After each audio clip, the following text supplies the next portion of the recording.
questions. We're going to open up with Dave Biddle, 24/7 Sports. Hi, Ryan. What are some things maybe about Will Howard that we don't see that stands out about him? Maybe some things behind the scenes that really impress you? I think you get a chance to see his demeanor when you guys get an opportunity to spend time with him. And I think you're getting to see his command the more you watch him play. I think that's probably the thing that jumps out, and also just an air of confidence that he has experience, in big time games, and he's played a lot of college football. So to me, those are the big things that jumped out early on, and we're only 2 games in, but it's good to see him getting more and more comfortable every day he's in the building. Dan Holt, Letterman Row. Ryan, you had mentioned last week on the radio that Lorenzo's earned the right to play more on defense. What have you guys seen from him that you think can make him an asset to the defense? Well, anytime you play well on special teams, you're earning more and more trust with the staff, and that's something that we've always preached here. And Brandon was the special teams player of the week in week 1, Lorenzo in week 2.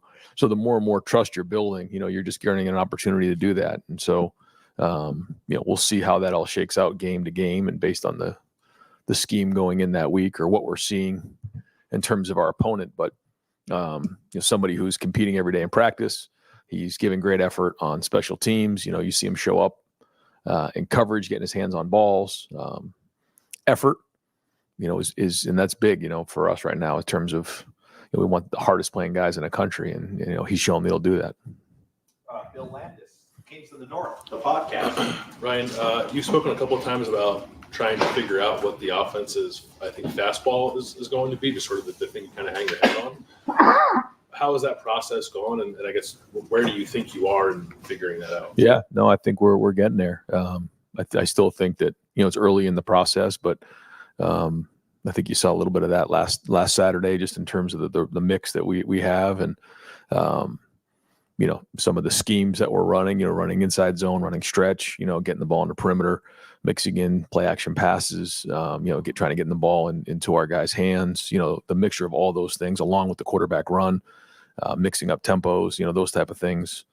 Put stress on the defense, and I think our guys are getting more and more comfortable. We always want to have a combination of zone schemes and gap schemes up front, and we're starting to get there. We're still not where we need to be. We still don't, have a full complement of stuff out there just yet, but we're building towards that right now. But I think at least the balance that we had and the energy we played with, a couple weeks ago is what we're looking for. But it's just a starting point. I don't know if frustration is the right word to use in terms of not playing last week, but what do you think about that process? Is not having a game in the 3rd week of the season any kind of impediment as you try to develop that? I mean, I think it could be, but it's just based on how you approach it. And, our approach was that this, it is what it is, and we're going to have to handle it. And so we went out there and we had an improvement week, and I felt like we had, 3 hard physical days out there, and got a chance to step away for a couple of days and watch some games on Saturday, and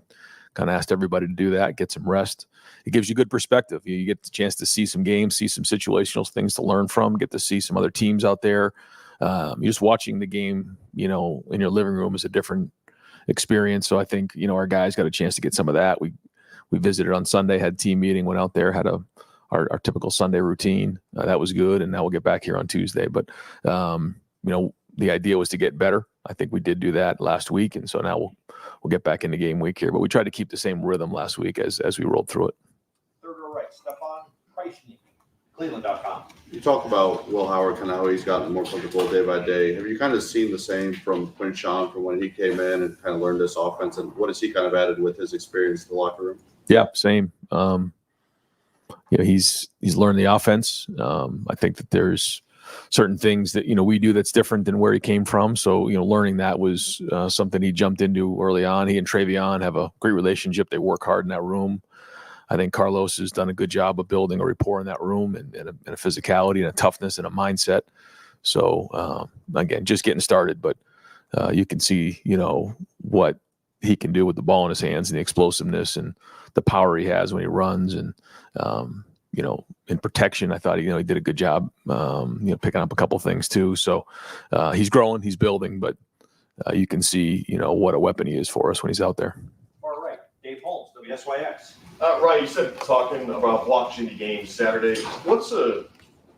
When you're a college football fan, what's that day look like? I mean, what are we eating? What are we drinking? What are we watching in the games? I mean, is there stuff you're looking for that maybe a regular fan's not? What's your bye-week fan experience? Yeah, you get up in the morning, have breakfast with the family and try to spend some time and, with the family the best you can. I talk to our guys about, balance is not an equal distribution of time and energy. It's a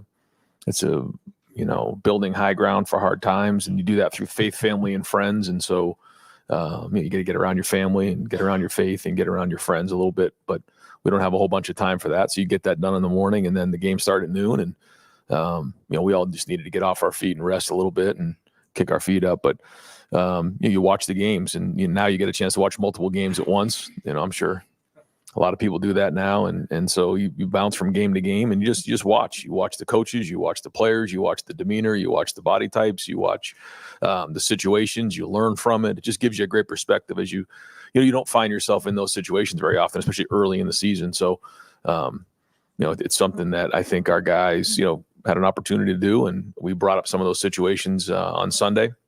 Learned from a few of the game situations, in game, end of game. And, I think it's just healthy to do that when you have that opportunity. Tony Gerdman, Buckeye Huddle. Talking about Will Howard getting more comfortable, how much credit do the receivers in this building get for making him more comfortable?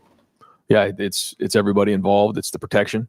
And that involves the tight ends, the running backs, but obviously the offensive line. That's a big part of it. But the receivers, have a strong hand in creating a comfort level of, if you are man-to-man and you throw it anywhere, kind of this area, I'm going to go make a play. So let me go do that. And then that's really their job is in man-to-man is to get open and catch the ball. And it's Will's job to give him a chance to catch it. And then when you get zone, you have to space out the routes. And then now it's the quarterback's job to work the underneath defenders. Again, the protection's a big part of it, but for a wide out to win versus man-to-man and space it out versus zone, I mean, that's their job and being strong with the ball in their hands and then also ball security. So all those things play into it. And, these guys have worked hard in the offseason. They worked hard during the preseason, and they continue to work hard to build that chemistry and rapport and timing, and all those things are important. So, it all goes hand in hand.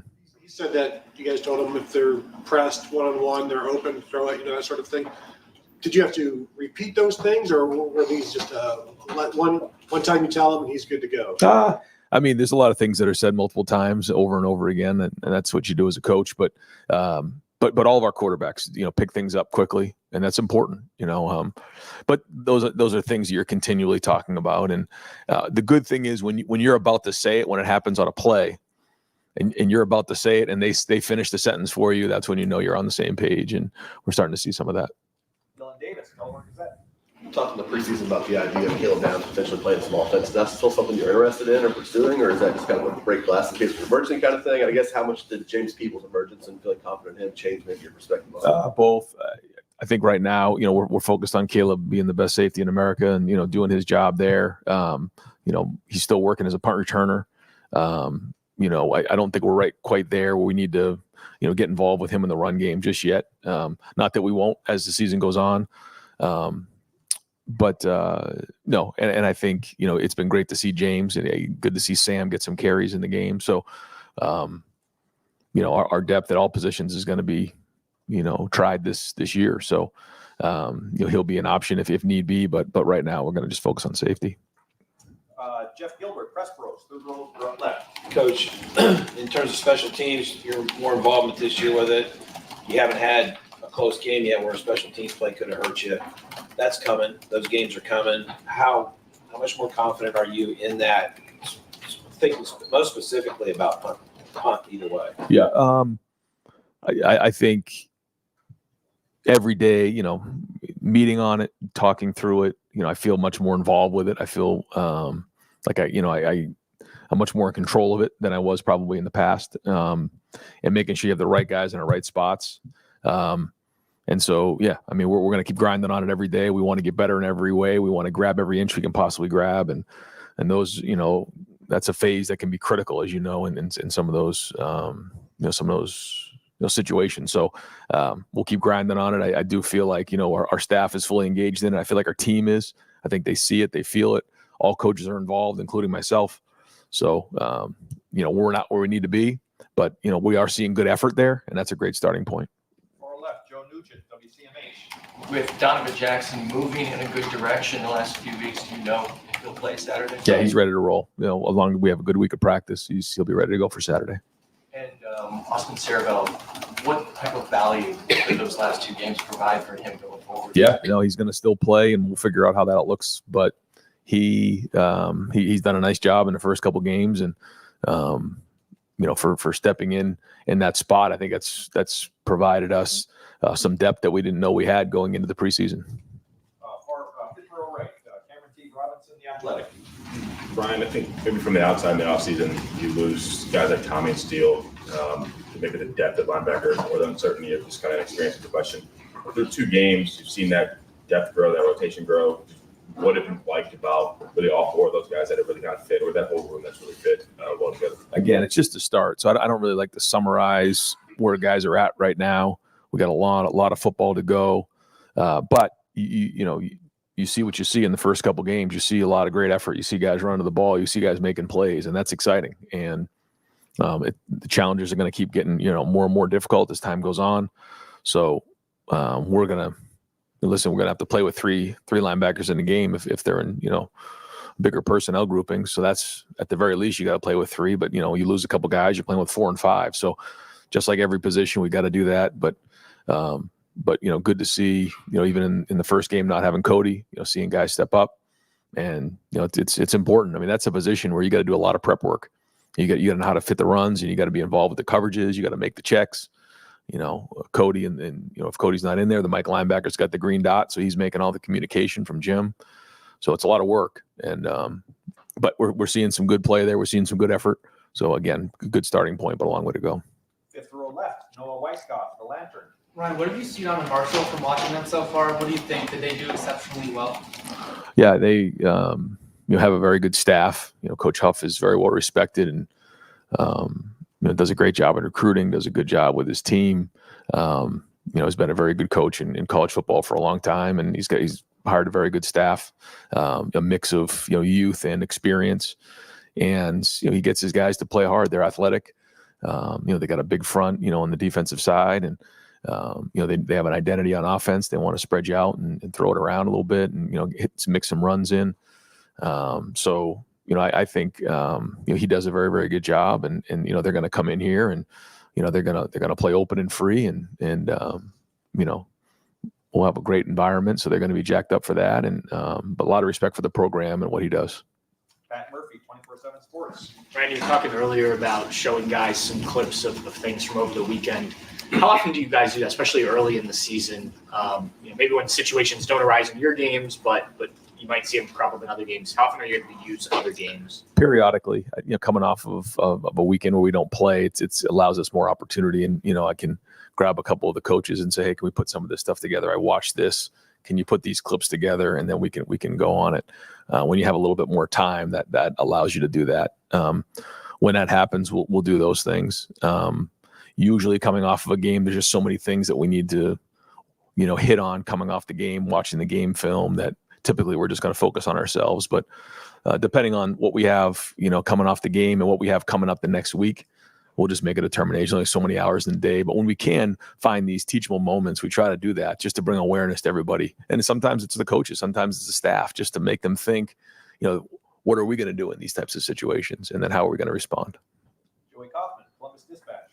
Right. Statistically this year, Will's been really sort of the upper end of the spectrum in terms of being really efficient out of play action. I'm just wondering from your perspective, what's made him really effective in those type of situations? Well, I think it starts with the runs. When you're running the ball, now you have to be more aggressive. Safety's got to get lower. You got to put an extra guy in the box, which opens up things down the field. But I think the work we put in on the timing of some of those concepts, and the protection's been strong, like I've said, but it's timing those things up and marrying up the run game, with the play action pass as they go hand in hand, and then there's the RPOs, which are similar to that as well. But you're looking to always complement the runs with some sort of play action pass to put people in conflict. And, Chip's always done that.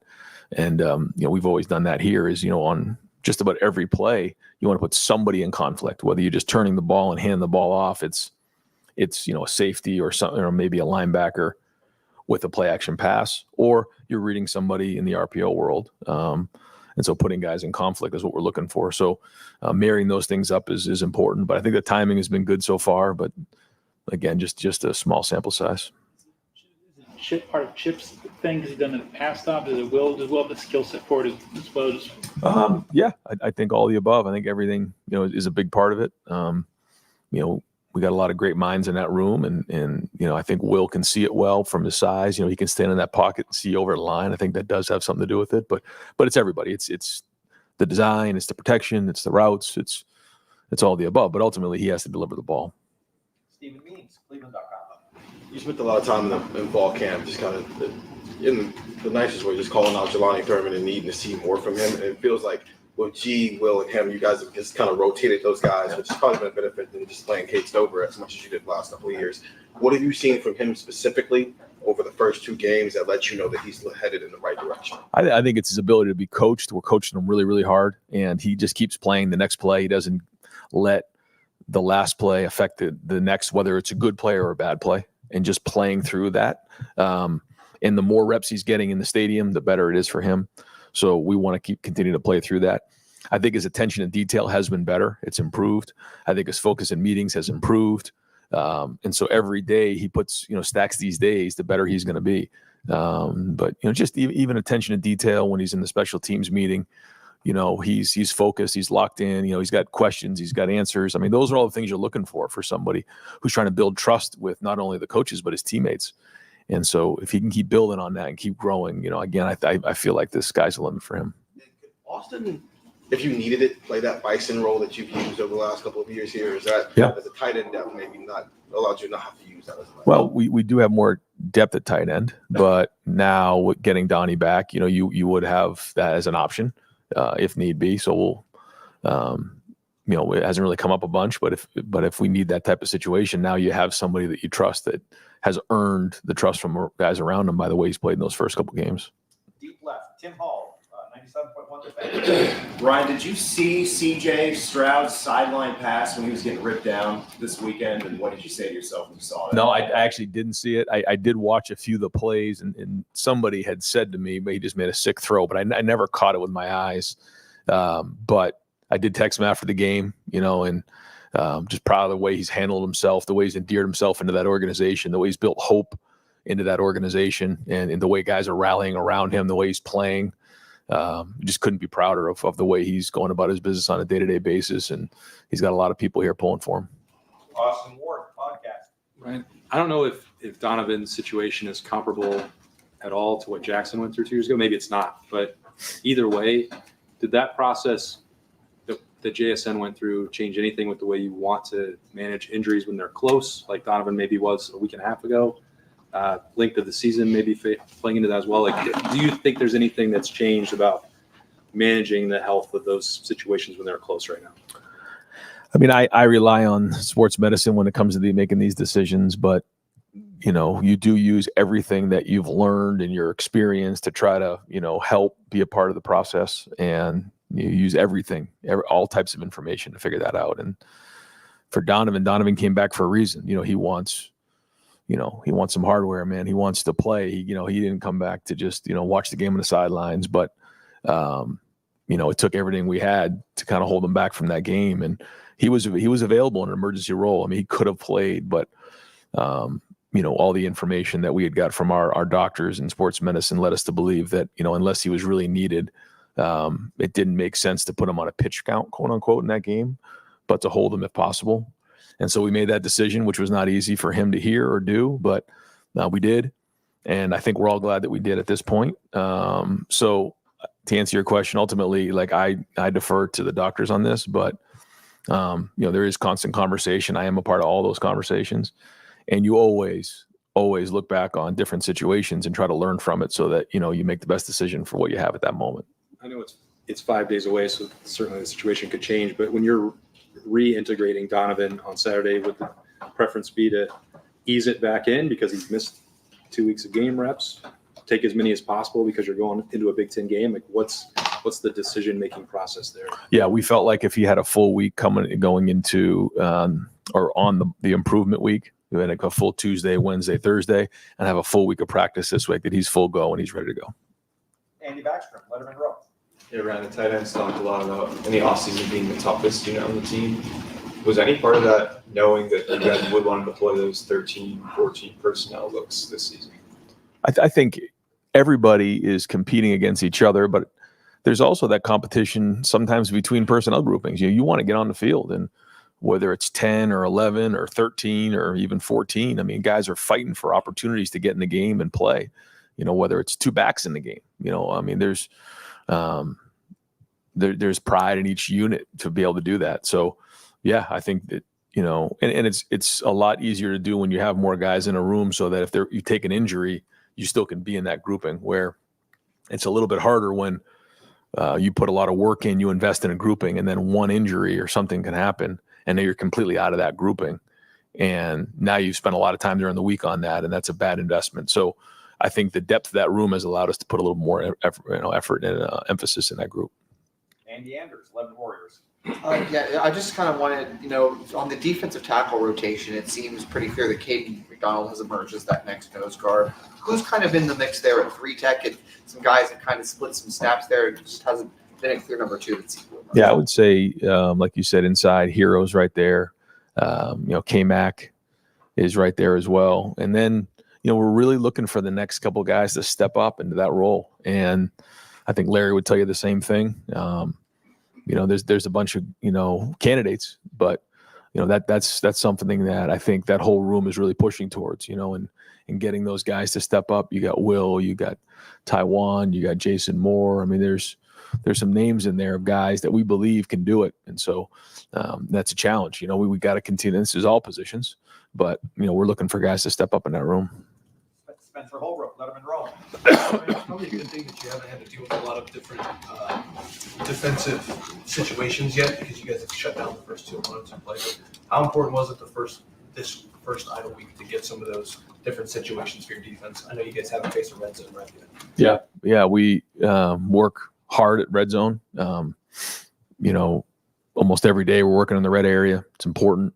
It's a different game down there. We also mixed in 2-minute. We had some 7-on-7 2-minute. We had some team 2-minute, because all those things are coming. And then at the end of the game 2-minute, and then second half or first half 2-minute. We haven't hit on that yet. We want to do a better job on that on offense, but also on defense. And then coming up and watching some of these games, even like the game that happened last night, there was a 2-minute there at the end, and just even the conversation that we had about, if we're in that situation, what do you do? And constantly talking about those types of things, and then trying to design them in practice so that we're ready when they happen, because as we all know, they're coming.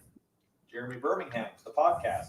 Ryan, last few years, no matter how hard you guys have tried, it seems like the quarterback recruiting has shifted towards the end of the cycle for a number of reasons. 25 maybe feels different, but how has the last 5-6 years of quarterback recruiting shifted your philosophy moving forward? And how much does the NIL conversation, especially the quarterback, almost require you to wait a little bit further in the process? Yeah, I think that, right. I can't mention anybody right now. So yeah, I mean, I think that when you know, but we've also been in a situation where recruiting's taken a twist or a turn, and when that does, and you've been invested in somebody, and then it, for whatever reason, it goes another way, you can find yourself in a different spot. So, we feel like, we really want to make sure that we evaluate, as much as we possibly can. When you think about like how late it was in CJ Stroud's, like, we felt great about taking CJ because we saw him play. We felt strong about, Lincoln and Devin, those guys played late in their season, or, into the recruiting process.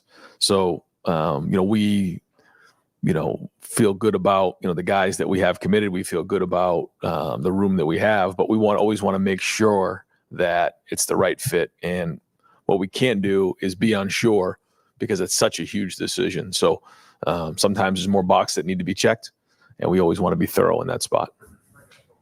going back to Saturday night, when you're watching other games, do you see coaching decisions that make you scratch your head and say, man, if I get in that situation, we can't handle things that way? I'm thinking of one specific game. I'm not going to call out a coach who decided to punt when the game was on the line against the number one team in the country. But if I was going to do that, I would ask, like, do you have to put yourself in their shoes and say, what would you do? Yeah, 1,000%. Yeah. Every time it's the end of the half, every time it's a decision you made, every time it's the end of the game, you're putting yourself in that situation. And I'm actually saying it out loud sometimes. My RJ and my wife, they'll be like, kind of talking to me about it because, I just constantly say it, and I'm just talking, okay, if this thing goes down to this, down in distance, would we go for it right here? Or, is this a timeout situation? What exactly is going on here? You get the 2-minute warning situation this year, which is very different. So you try to take as many lessons as you can and try to use it as an opportunity to play that in your head because, when you're watching a game live, there's different variables that come into play. We have, hired a consultant as an analytics group to give us information. And so they'll, give us some of the situations on a week-to-week basis on what happened the week before, and then give us feedback on the decisions that we made. So that's been helpful. But yeah, really, when you have an opportunity to watch a game, you're looking at it from that point of view. 6th row left, Jayla Van Horn, the lantern. Coach, a big day for Martin Harrison Jr. What did you like from him? And obviously, the first game he kind of struggled, but he came back and obviously played really good against the Rams. So what did you like from him? Yeah, Marvin Harrison is a wonderful player, and he's going to have a great career in the NFL. So, after a week, or if it was 2 weeks or 3 weeks, Marv's going to be a great player in the NFL. He's just such a pro. He's going to translate very well in that league. So this is just the beginning, what he's able to do. And look to me like some of those were like broken plays. I thought the first one was a really great throw and a great catch in the back of the end zone. I don't know how he hung on to that one, but a really nice throw. And then a couple of them look a little bit, ad-libbed, but he's a great route runner. So, he's going to have these type of days, and, we're proud of what he's doing. And also, Paris being there as well. Those two guys, really, I know are going to have a strong impact on that organization. We are at the 2-minute warning here. Tom Orr, Buckeye Huddle. Matt Rule said yesterday that there's a Big Ten coaches group text or group chat. What do you guys talk about in there? And who is the funniest coach in the Big Ten? Oh, geez, I don't know. There's a lot of us now. It's a crowded room, but it's just things that come up that everyone needs to get on the same page on. It's usually in the off season where there's some sort of legislation coming through or something that we need, consensus on to support, to move forward, to get to our ADs, or sometimes it's information. Hey, you may want to give your AD, a heads up on something like this. And so that we just get alignment across the board. So typically that group text just allows everybody to be on the same page. Bill Rabinowitz, Columbus Dispatch.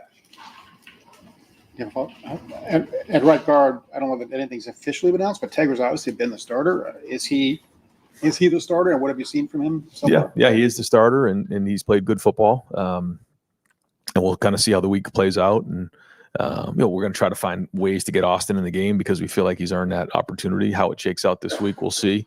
But right now, Tegra's the starting right guard. What will it add to have Donovan back? We obviously know he's a good player, but what does it give you both tangibly and intangibly? I just think this solidifies everything up front. Seth has done a very, very good job of communicating across the board. He brings a certain level of experience and stability in there with the communication. Now you add Donovan into it. I mean, that's two guys with a lot of experience. They're good communicators. They're very sharp. I think just overall, everyone's going to be on the same page even more and allow guys to communicate well, because that's important. I mean, everything up front is about communication. So the more these guys can communicate and get everybody on the same page, the better we can execute.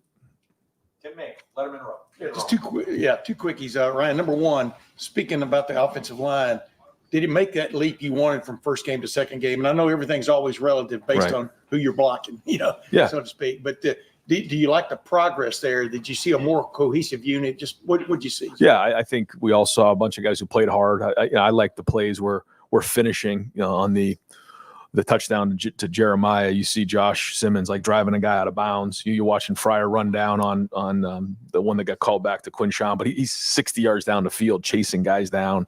I think guys were playing hard in the game. You see Integra finish guys like 6 and 7 yards down the field and pancake them. Like, that's to me what we're looking for. And also the communication, making sure that we're on the same page. We're all going to the right guys. and trust your technique. I say that also all the time. You're going against Tyleek and Ty every day in practice. Like, trust what you're doing every day in practice. And, so the communication was better. It was cleaner. And I thought the effort was very, very good. And so we can build on that. Like you said, it's just the beginning. But I think there's also a certain level of confidence that, we should be continuing to grow on. And the other thing, you watched a lot of football on Saturday. So Wisconsin loses its starting quarterback to a season-ending injury. You saw what that did to their attack.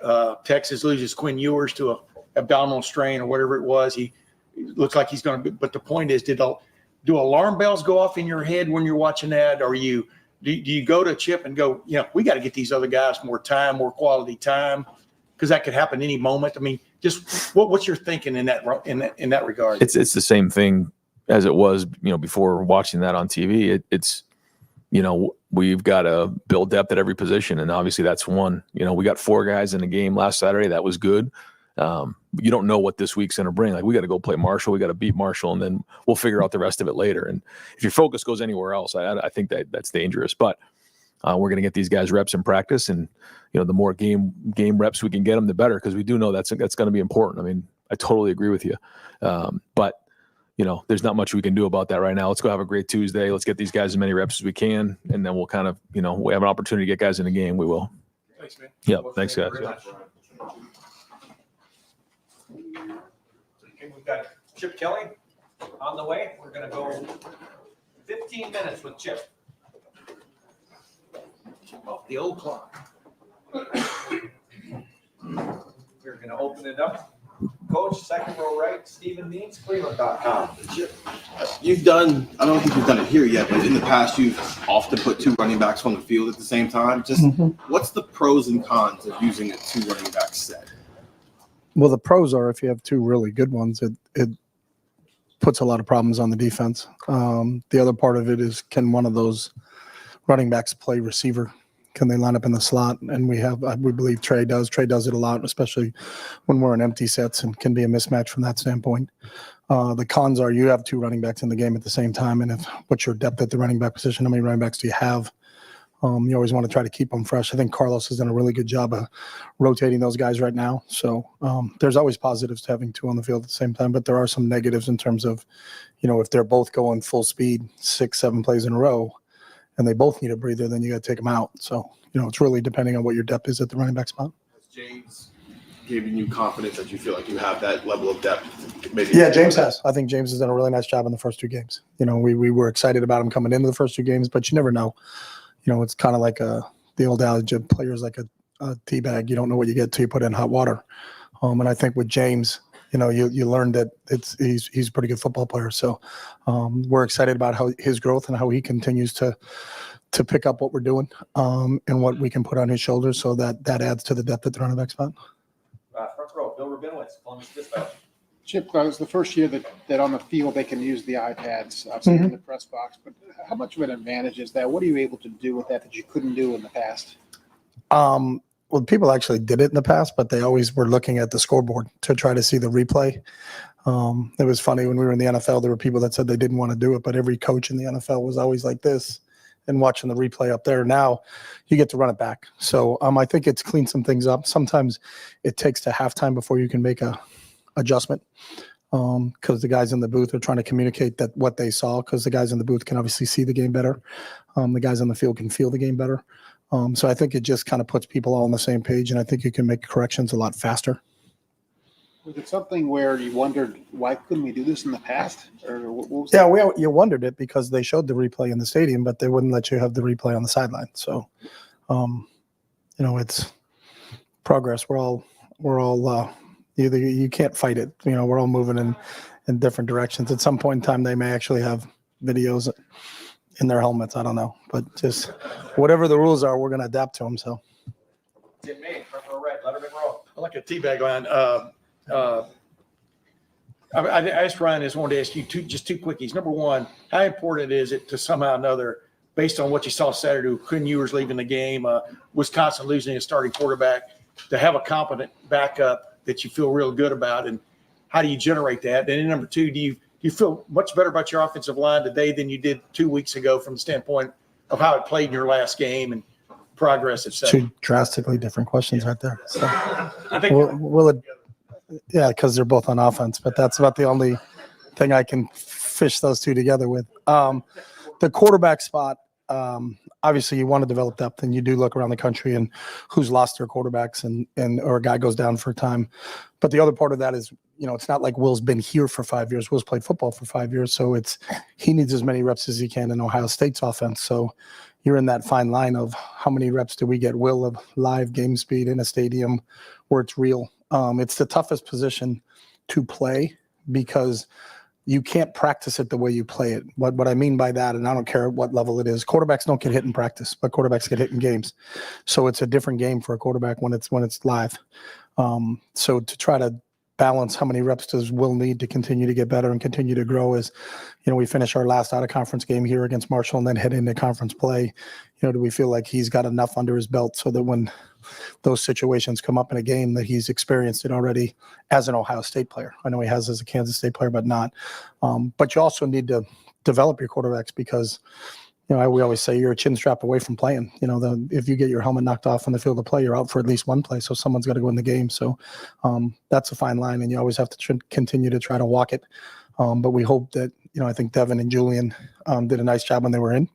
Lincoln got 3 snaps, but it was really late in the game, and there was more handoffs than anything else. But, we'll see how that continues to go. But you do have to have 2 quarterbacks, and, especially when you're going to play such a long season.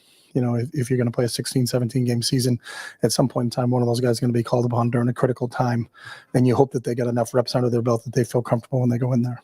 And then, he may have 3 or 4 more after us, but the offensive line, I think they made pretty good strides from game 1 to game 2, more from a communication standpoint of being on the same page.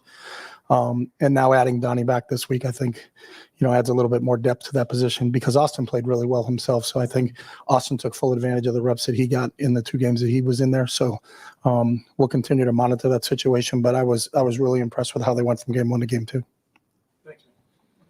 Andy Anders, Lemon Warriors. Yeah, I think one of the things that stood out watching the offense just pre-snap is the motion and the different window dressings you guys do in formations. Just what is the importance of that from your perspective in using pre-snap motion? Yeah, I think pre-snap motions are 2 things. Number 1, to gain an advantage numerically against the defense. So if you move and they're not moving, you gain 1 hat from one side to the other side. And then number 2, to discern what they're in. So it helps the quarterback from an understanding standpoint. Now, I think all of our motions and shifts have a reason to them. It's just not, hey, let's just do this for this play because it looks cool. So the quarterback knows what he's looking for and what indicators he should get when we do it. So it gives him some information, but also at times you're trying to gain a numeric advantage from one side or the other. So if they lined up over here and we bring an extra guy over, if they don't bring an extra guy over, now we have an extra guy into the boundary. So we're trying to work the advantages from a number standpoint with motions and shifts, but also discern some information about what they're going to do, especially teams that are really good at disguising. Right behind it, Tony Gergen, Buckeye Huddle. Last week being the improvement week, what was the focus with you and Will on what you needed to work on? Yeah, it was different for each player. So we graded every player during the week. Each player had a different set of things that they had to work on. Will, there were some real technical things from a fundamental standpoint that as we continued to drill and play action pass and demeanor and what his fundamental footwork is going to be on those plays. Some of it was just recognizing pre-snap indicators of, where is the free safety and is he discerning? Can you discern from where his alignment is, what the coverage is going to be pre-snap before we get to post-snap situations? So Will continues to grow every day. That's one thing I love about him. He's a lifelong learner. He comes in here every day really hungry about how do I get a little bit better every day. And I think last week he did improve and from Tuesday, Wednesday, and Thursday in training sessions. Right next door, Pat Murphy, 24/7 Sports.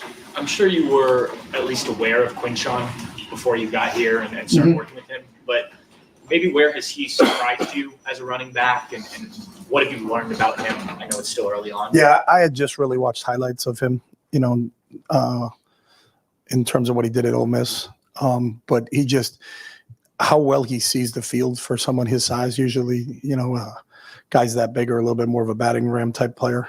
Although he has those qualities, he's a tough, physical, hard-nosed guy that will square up a linebacker in a hole and pick him up in pass protection. But he's got great feet and vision for someone his size, and it's really surprising sometimes when you see how he works his way through a hole or what doesn't look like a hole, but he can work himself through it because of his vision and his footwork. And I think putting that on somebody that size, a 220-pound plus running back, is kind of a rare commodity. Usually that's a little bit smaller guy, but he has those qualities. But he's also got a real tough physicalness to him that he can really, if you have to, and there isn't a hole there, he can create a hole himself. So.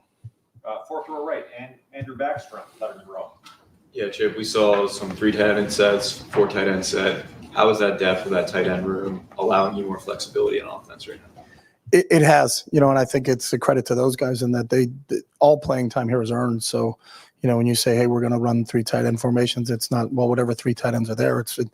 That conversation comes up in staff meetings because we really believe in those guys. And so what they can do, so I think, G's played a lot of football here. Jelani played a little bit last year. I saw him on town. Will played at Ohio. I think Bennett's done a really nice job himself. So the 4 of those guys have really earned it. And I think we'll continue to work through some of those packages and see what's the best fit for those guys. Right next door, Andrew Gillis, Cleveland.com. Chip, what has Seth McLaughlin brought you guys to the first 2 games, and how valuable is it to have a guy who's played that much football at center? Yeah, that's a great point. I think really stability.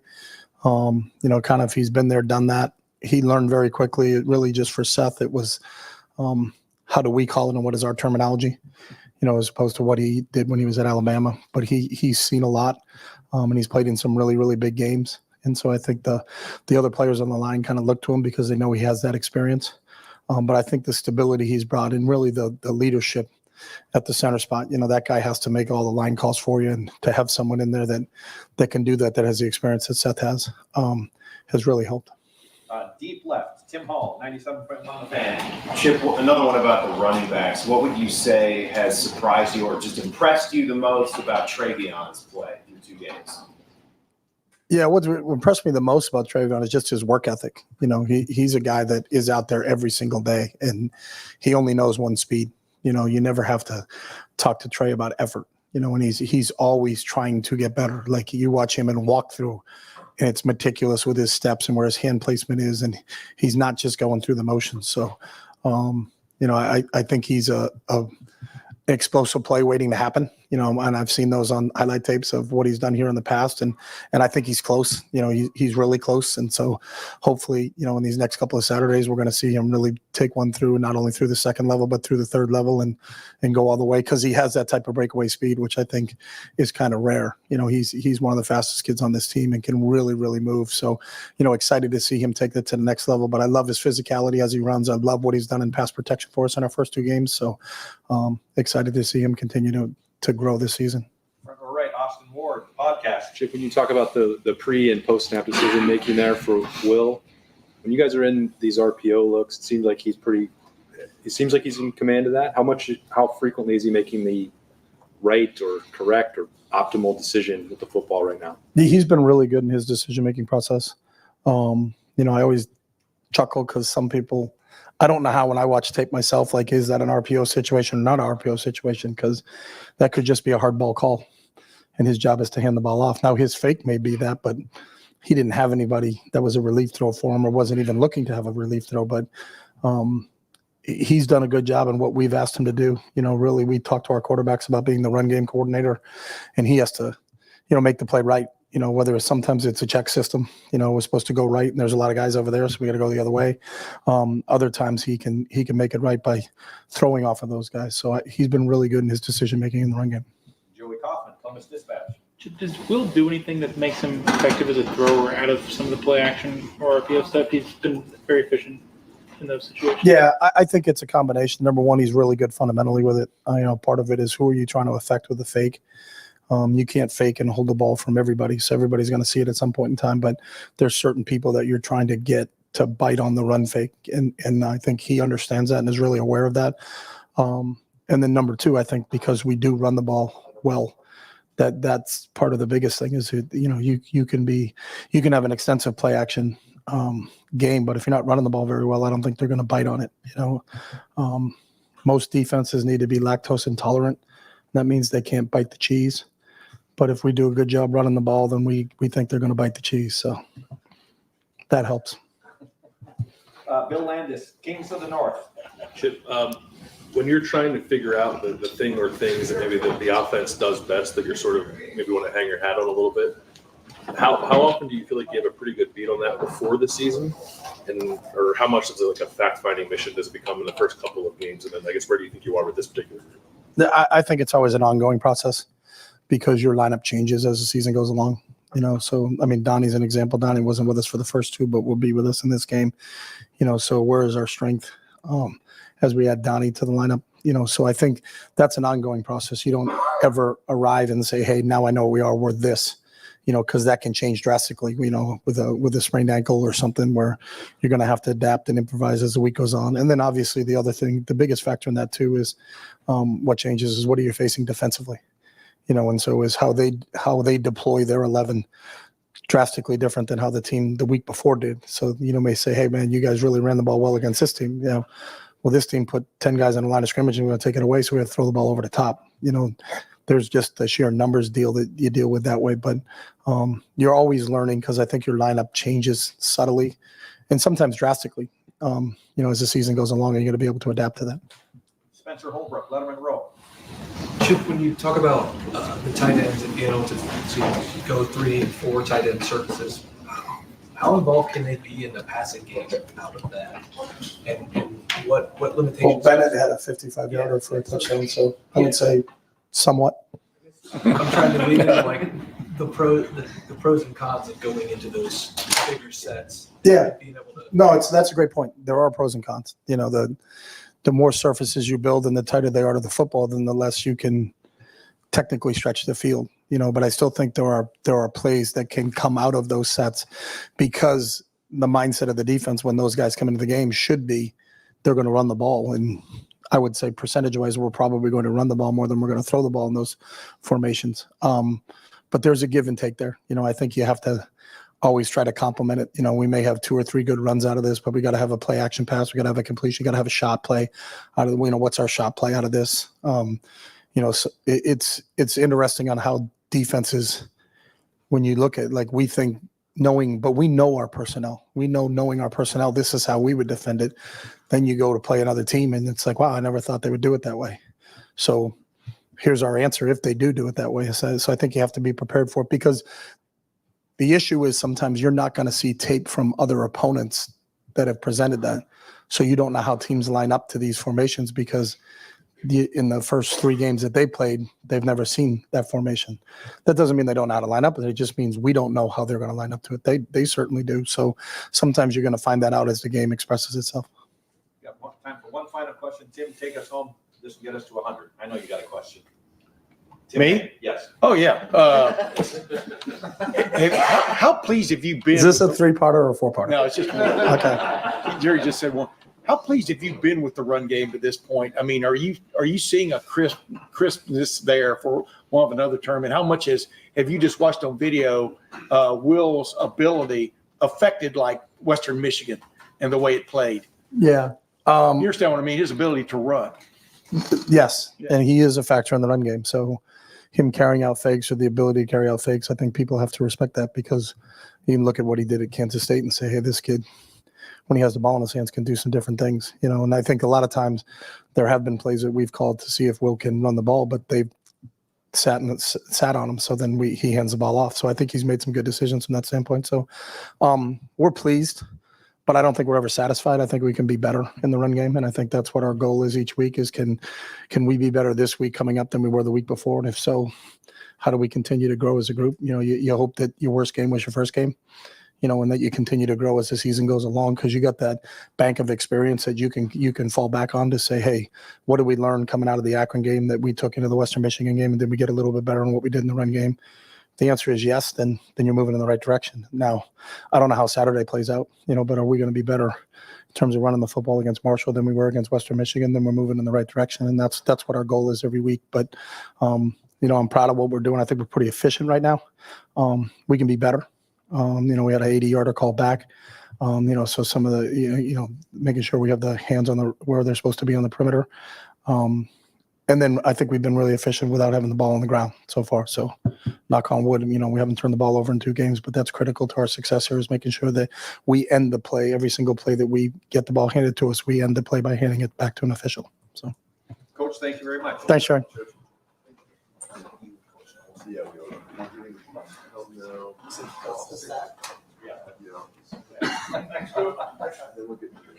Thanks again, Coach. All right, folks, we'll have Will Howard up here momentarily. No, I needed to. So that Tim's question was the 100th question for the two coordinators here this fall. I wanted to get to 100. All right, folks, we're going to go right around 10 minutes here with Will. Who do we have here? Jeff Gilbert, press pros, third row left. Will, coaches have talked a lot about blocking, and the line feels like it's getting better. The pass protection's good from your running backs.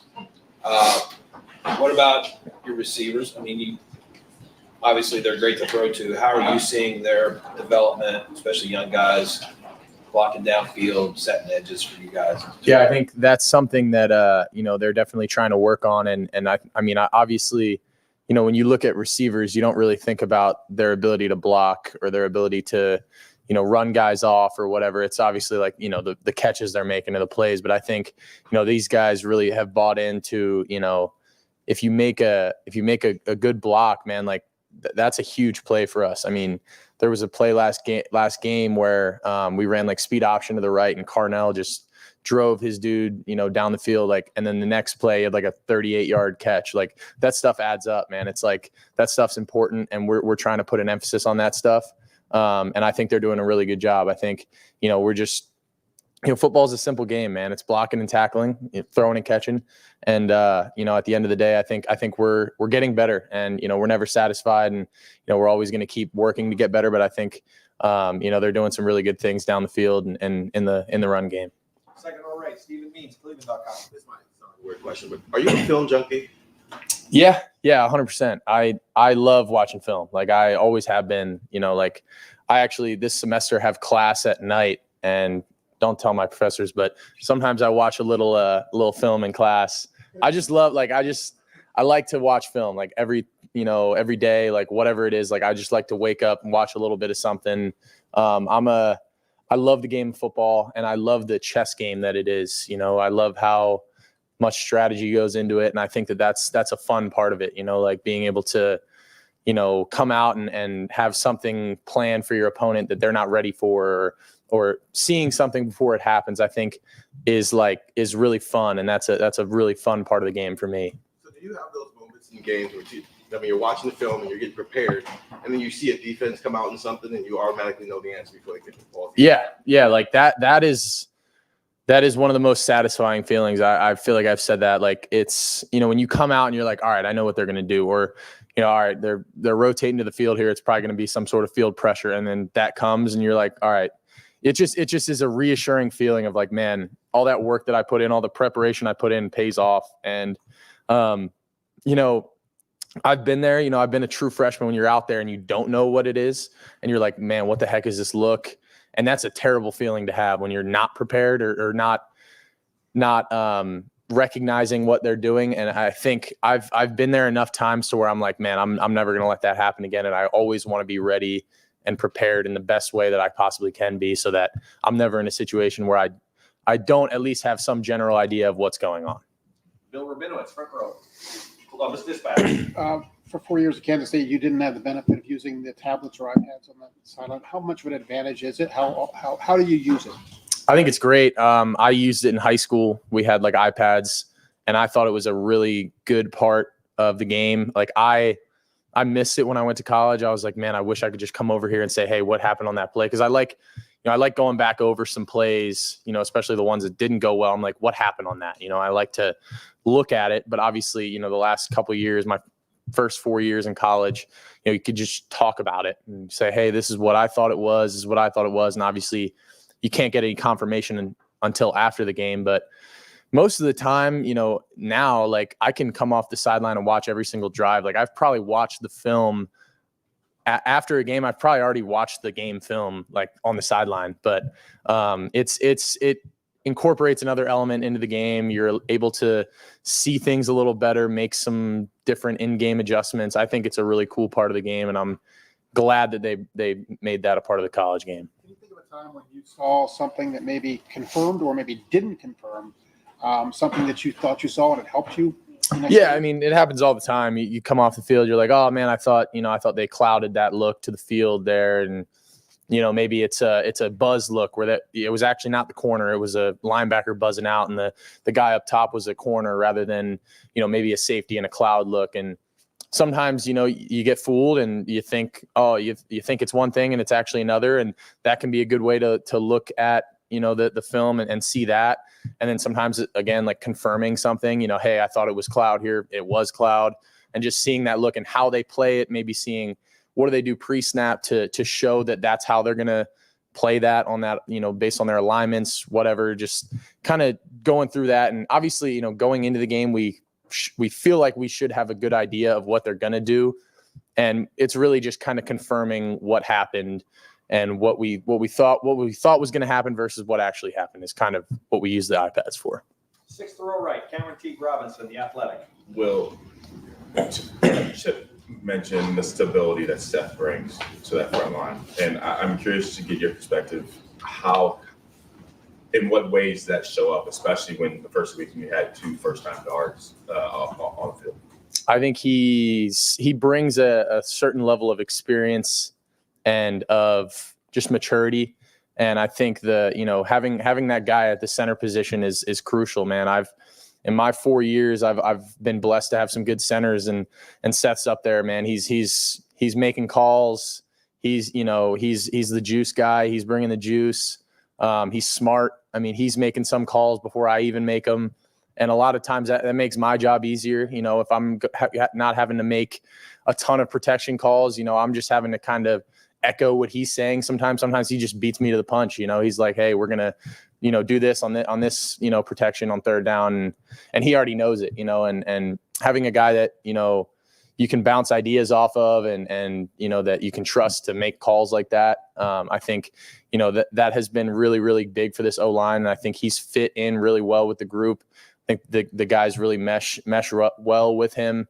And he's just become a really important part of this offense. And I'm really glad that we did get him. And I'm glad, cause he was, when we were on our visit together, man, we were talking about how we were going to do this. And it's cool to see, how it's all worked out and how we've made it to this point now. Right next door, Spencer Holbrook, Letterman Road. Will, did you realize that the first 2 games here were 2 of the 3 largest crowds you've ever played in front of?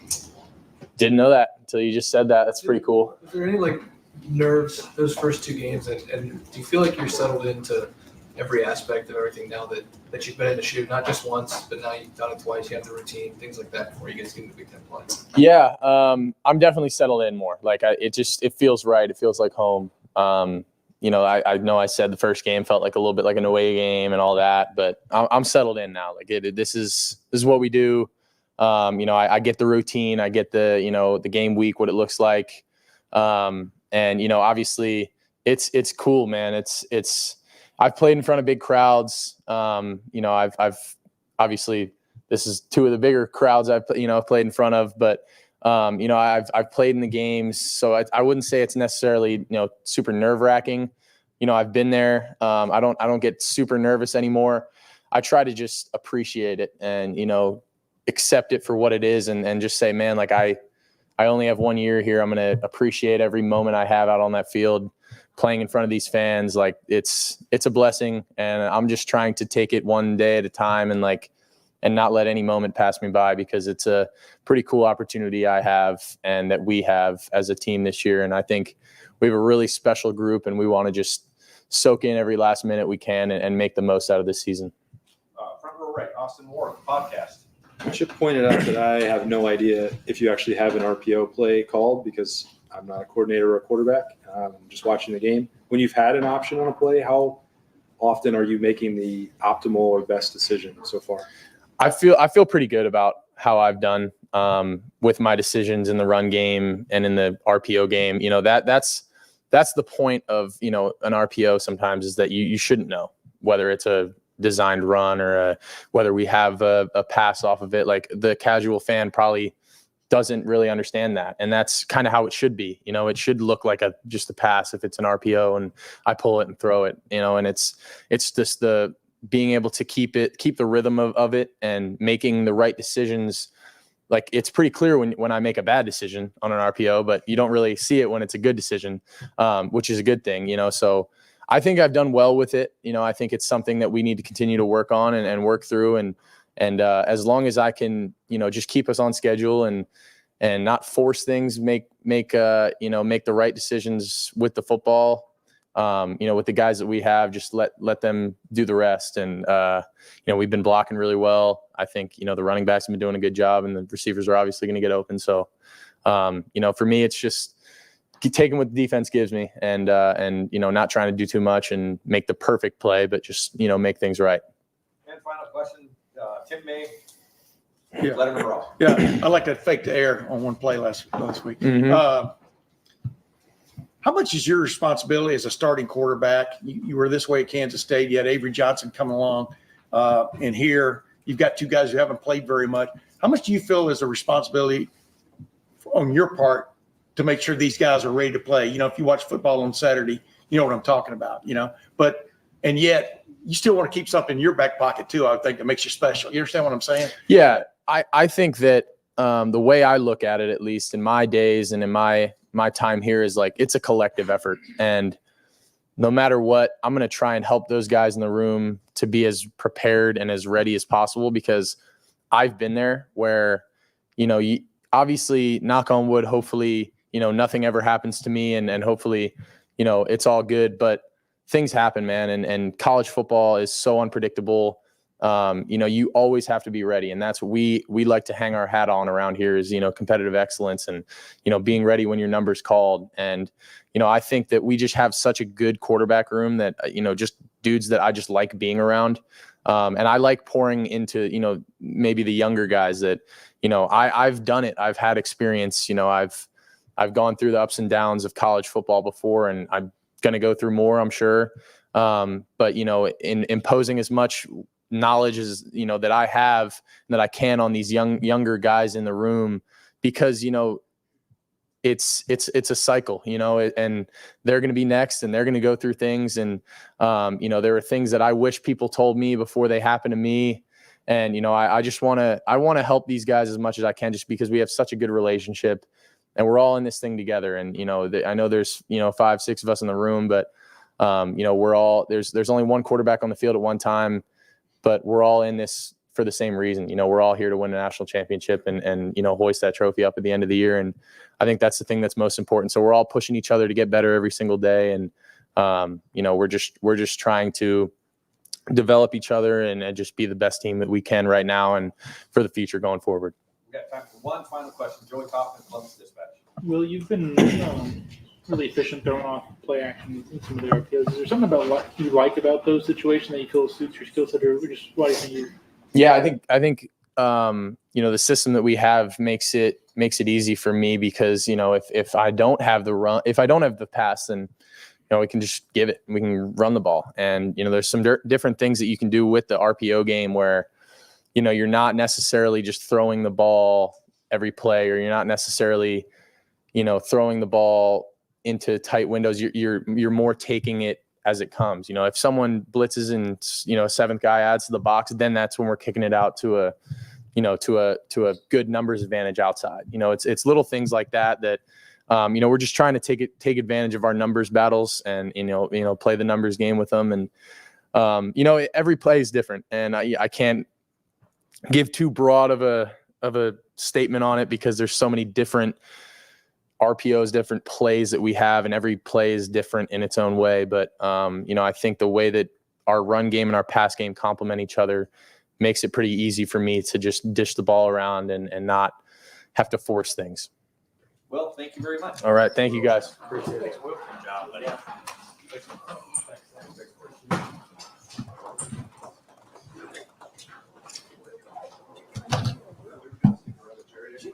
My bad, I know.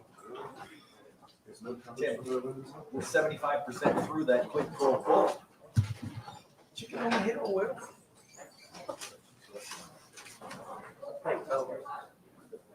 big mess with it? Did you make a big mess? No, it was clean. I'm gonna spray that stain remover thing. Did it work? You know what I'm talking about? All right. Folks, we are thrilled and honored today to have Nadine Muzzerall, head coach of the Ohio State women's hockey team. They've won 2 of the past 3 NCAA championships, and they open up their season Saturday and Sunday this week against Minnesota Duluth. Very formidable opponent, 5-time NCAA champions themselves. Muzz, if you want to make an opening statement, or we can go right to questions. Well, we could go right to questions if you want. You can tell that its season has started. I've lost my voice, but I'm also married and I have 2 small children, so it's probably all of the above. No, but we're excited for the season. You know, it's to defend a title is difficult, but we're up for the challenge. We have a lot of returning players and some new kids and some transfers. But we're excited for the leadership that we have to continue to pursue another title in March. Great, outstanding. Third row left. Well, actually, we're going to go second row middle. Whitney Harding, WCMH. Hi. One of those returners is Amanda. How great is it to have that experience back in net as you go to defend this title? Well, as we know, we recruit from the backup. And so when you have somebody in 5 years under our belt and how we coach and how we train, it's nice to have that. She's steady, she's calm, mentally calm, and very reliable. You know, it was a flip of a coin between her and Kirky last year, and we got a transfer in McLeod from Duluth, actually. So we're excited to have somebody push Teely every day in practice. Enjoy preseason WCHA. I mean, she's only a sophomore. I mean, what does she bring? I mean, what does she bring, and how much better is she going to even be this year, which is crazy? Yeah, you know, I had all one-on-one meetings with all the players just a couple of weeks ago, and she has her own personal goals, and they are high. And when you're of her caliber, they should be high because the Olympics will be the following year. That's one of them. You know, she was our first ever Rookie of the Year. We've won League Rookie of the Year, but not National Rookie of the Year. I did coach both of her older sisters, so I knew what I was getting. But although her sister was an Olympian, I would still say Jinsey was, although phenomenal, Joy, I think, is going to break many more records than her sister. And she's just got the size and the power. I want her to play a little bit more like Tarzan and less like Jane and just go after people. But she has it in her, and we're excited for what she will look like over the next 3 years. Right behind her, Dan Hope, 11 Warriors. Nadine, you had said last year you thought that was the most talented team that you've ever had. How do you feel like the talent of this year's team compares to what you had a year ago? Yeah, that's true. Good memory. That was a phenomenal team that we had, but I look at it as we've just reloaded, you know. We don't have as much quantity on the team. Our bench is smaller, but the quality is still very good. You know, we were just putting together our power play, and we had hard times deciding who should be where because there is a lot of offensive talent. It's going to require some coaching because we've got a couple transfers, and their style of how they played is very different from our style, being very aggressive and relentless. And then we've been after them in their fitness because I think other programs train very differently than we do here at Ohio State. What are the biggest things you're looking for when you are, reloading the roster from one offseason to the next? So 3 things we look for, I'd say, when we're out recruiting. Your skating ability, your IQ, and your relentless personality. I will make that prettier and better for the media than I normally say. But you have to have 2 of those 3, but one of those 2 has to be that relentless pursuit because we're not going to coach you up from a 5 to a 10 every day. I'll coach you down from a 10 to a 7, but we're not going to, you got to be ready to go, you know.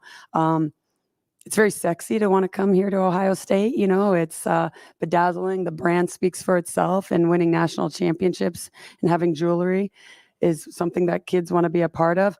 But when you get on the inside, it's hard as hell. So they're starting to understand that, not nervous or backing off from it, but they're starting to feel what it takes to win.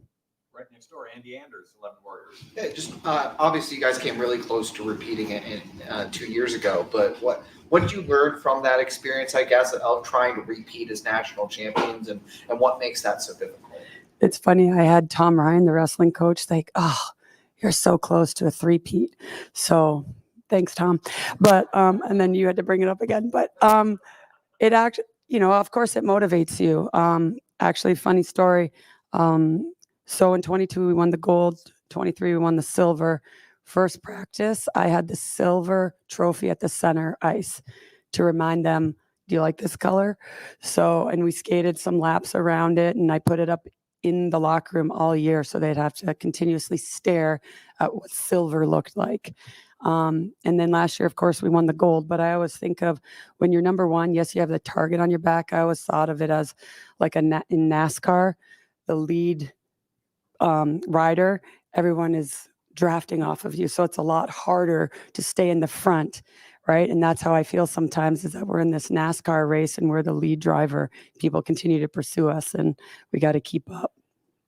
So, it's still very impressive, obviously, 2 golds and a silver in 3 years.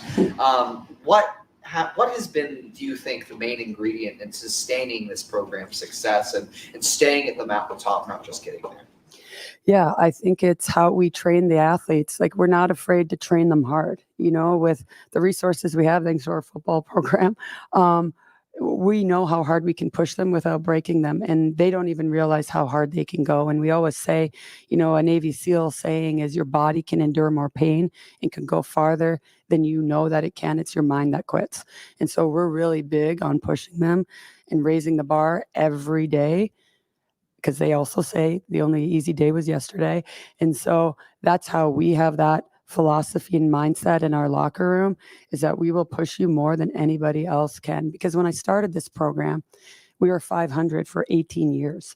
And the one thing that helped me bring this team to where we are today was that relentless FU mentality of we're going to keep going after you. But just because we start to bring in talent, I don't want to lose who we were, that blue collar team, because we have talent. If we have both, now we become very dangerous. So I think that sets us aside from most people. Front row, Bill Rabinowitz, Columbus Dispatch. What's the latest on the arena? What have you heard about where it stands? If anything's happened with it?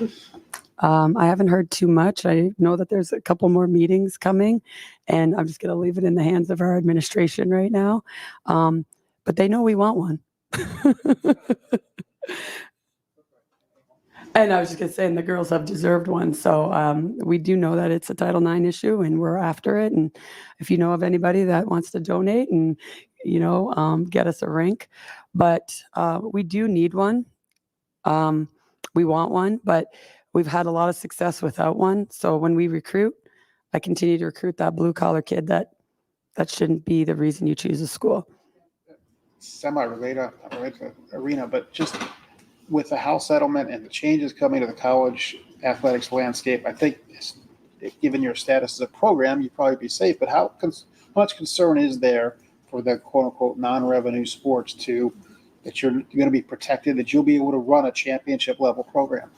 Yeah, we're in our preliminary stages in the House case, and we're going to learn more on the 26th. And I'm learning as I think our administration is learning. But at the end of the day, we want our sport to be competitive all around.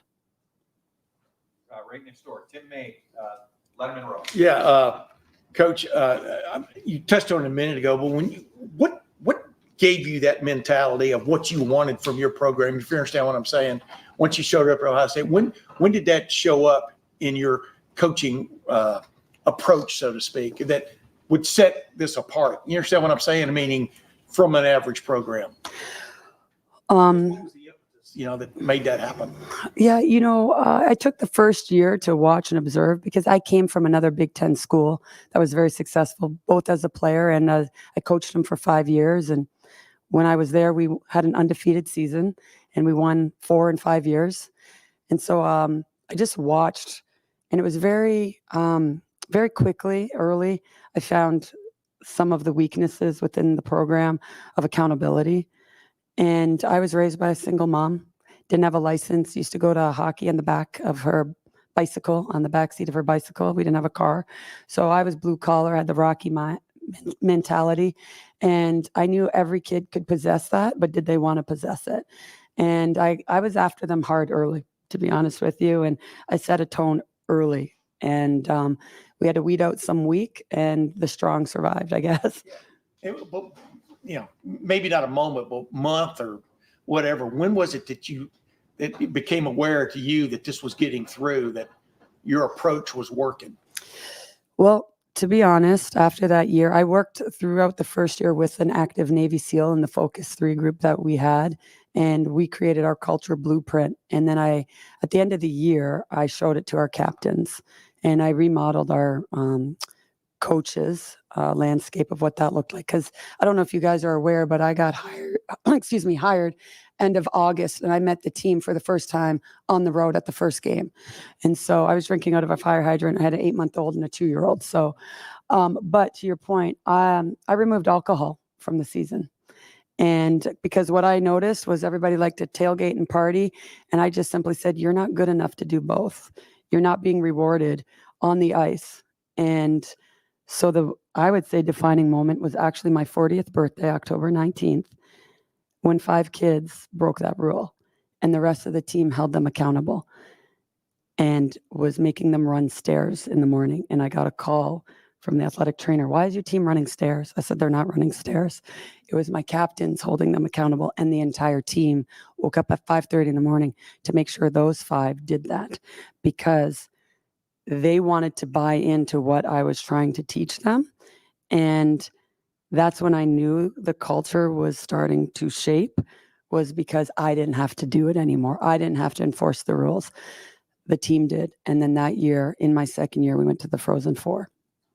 Quickly following up on that, the silver trophy, you had them skating around a year ago this time. Where are they skating around this year? You understand what I'm saying? Yes, I understand what you're saying. 2 gold trophies and an empty X for a third. I just made that up, but I think I might do that.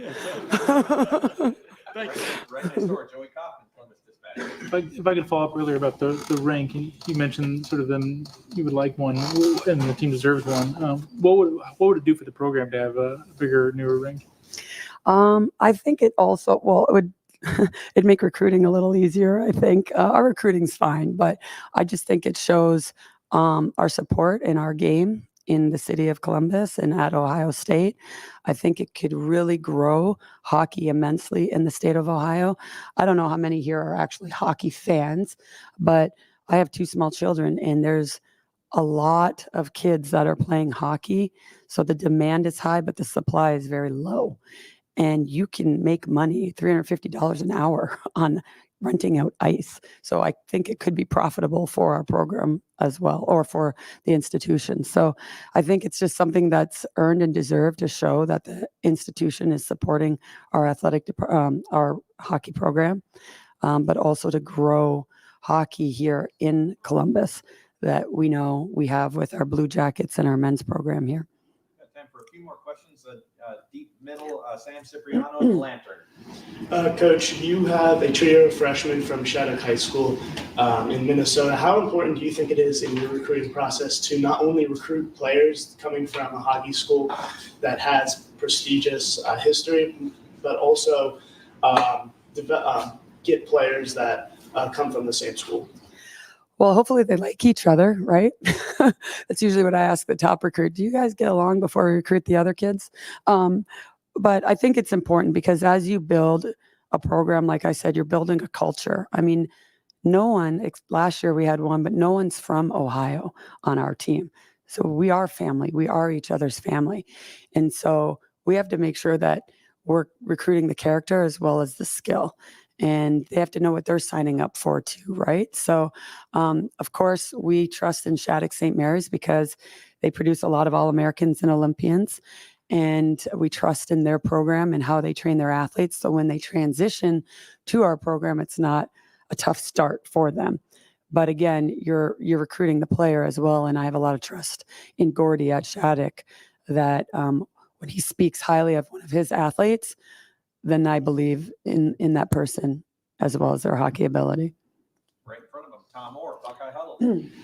You have an opportunity this year to play in Wrigley Field, which is something that I'm guessing when you were a women's hockey player in Minnesota probably was not something you thought was going to be on your radar. Cool. What is that opportunity like for you in terms of a platform for your program?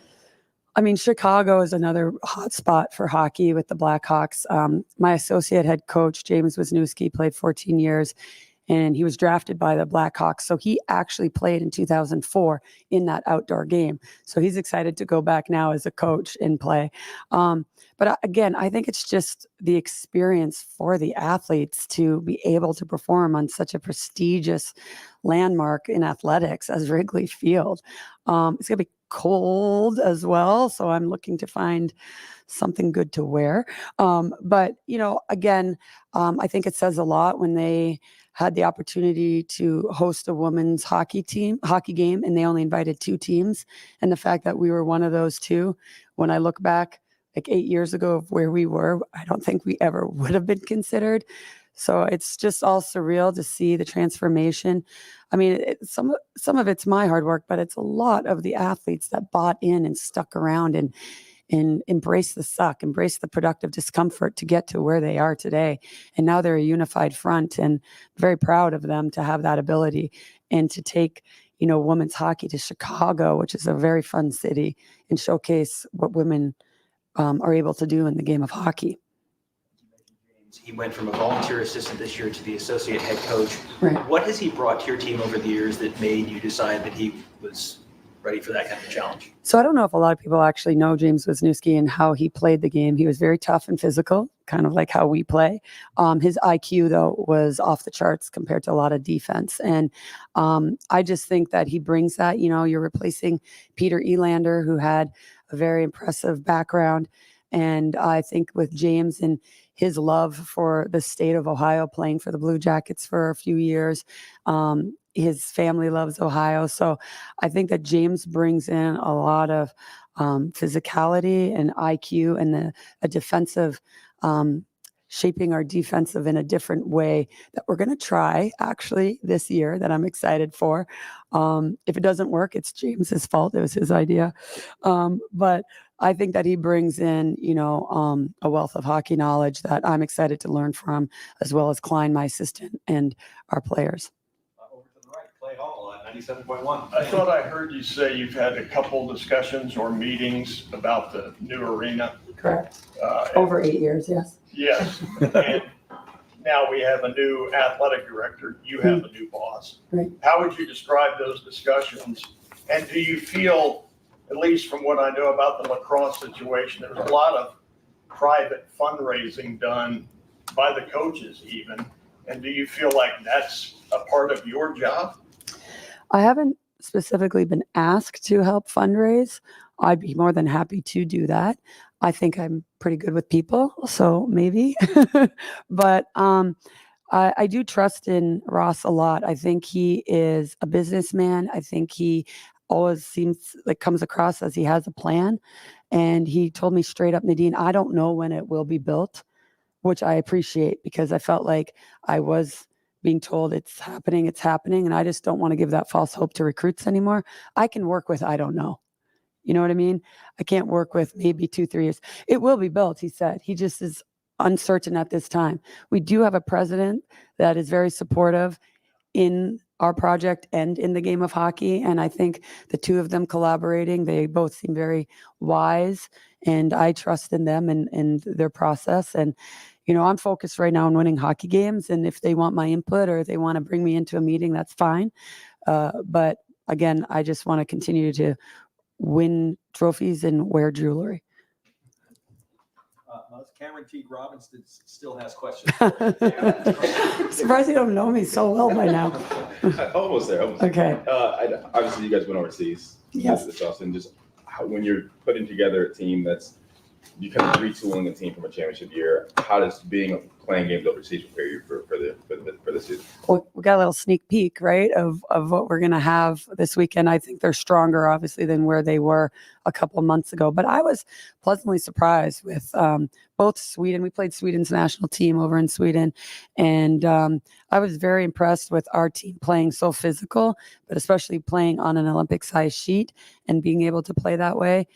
For those of you that don't know, it's 15 feet wider on an Olympic-sized sheet. And so I think that our team actually showcased, again, our speed and our relentlessness and our goaltending. So we outshot them pretty considerably. So the one thing I would say is got to work on execution.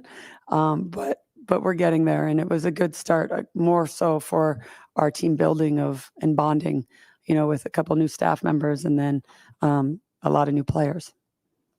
And we had one final question, Bill Rabinowitz. Yeah, we'll come back to you too, Whitney. Okay. You mentioned that you don't have any Ohio players on the team. I know people who were involved in growing the girls' game. Where is that? How close is that to Ohio being able to produce players that are capable of playing for you? I don't think they're there yet. I think we have a couple one-offs. We have one that we're interested in that's from Ohio. So that's, we're hopefully starting to chip away at that. Again, my kids play at the Battery, and I know that there's the AAA Blue Jackets, and they're starting to have programs in the summer to have kids go into tournaments, a AAA girls team in particular, that they're hoping that I will coach or one of my players will coach. And again, seeing the lack of opportunity for my daughter from coming from Minnesota to Ohio is upsetting. And when we moved, that's what they said. My son was now going to be a football player than a hockey player. But that's okay. I think the money's better in football. So with that, I think that that's just a start of what we can do. They have a couple AAA programs with the under 14s, looking for under 12s in the girls' youth. So if I can help in any way with the time that I can commit, I would be more than happy to, because again, it's there. It's just, we got to provide opportunities because there's not enough ice times for these kids. And we'll wrap things up with Whitney Harding, WCMH. Tim asked about trophy motivation. Yeah. But in the conference preseason poll, you guys are 2 from the coaches. Is there any motivation with that? Of course. I always like when people don't like us, if that makes sense, I like that motivates me. I hope it motivates the players. And I've felt that ever since I've been at Ohio State. It's funny. I know that football says it's Ohio State against the world. And we used to say that too. We said against everyone. But you do feel that like you could be the number 1 for 3 years and very rarely still get ranked number 1 in the preseason poll. But I could care less about the preseason. I just care about March. But we will use that to ignite our fire for sure. McKenna this weekend is going to play field hockey on Friday, Yeah. ice hockey on Saturday, Yeah. and field hockey on Sunday. That's Are just normal for her for the past 3 years. Are you ever not amazed by her? No, I mean, McKenna came in as a transfer from Wisconsin, and as soon as she went into the ice hockey transfer portal, I had Jared, the field hockey coach, calling me, "Coach, you got to go after her." And I was hesitant of how we're going to balance that, but McKenna's grades have actually gone up with this structure that we've created with field hockey and ice hockey. And her pursuit is to play hockey in the P-Dub and the Olympics. And she just happens to be a really good field hockey player that I think is in the top 5 or 10 in scoring in field hockey. And so we also have a player next year coming in that's a lacrosse player that's number 2 in her position in the country. So if we can keep helping other female sports here, we will continue to do that. But joking aside, McKenna is sensational person. How she balances it when she's not able to compete with us because of her allotted time with compliance. She's there watching and cheering the girls on, running the clock. So she's very visible, and she's our captain. So one of our captains. So I am very impressed with her and how she can balance both sports that overlap. Les, thank you so much. I do have one final question. Have Yeah. you ever had the cinnamon roll at the Duluth Grill? I don't think so. I don't. I frequented a couple of the bars, but not.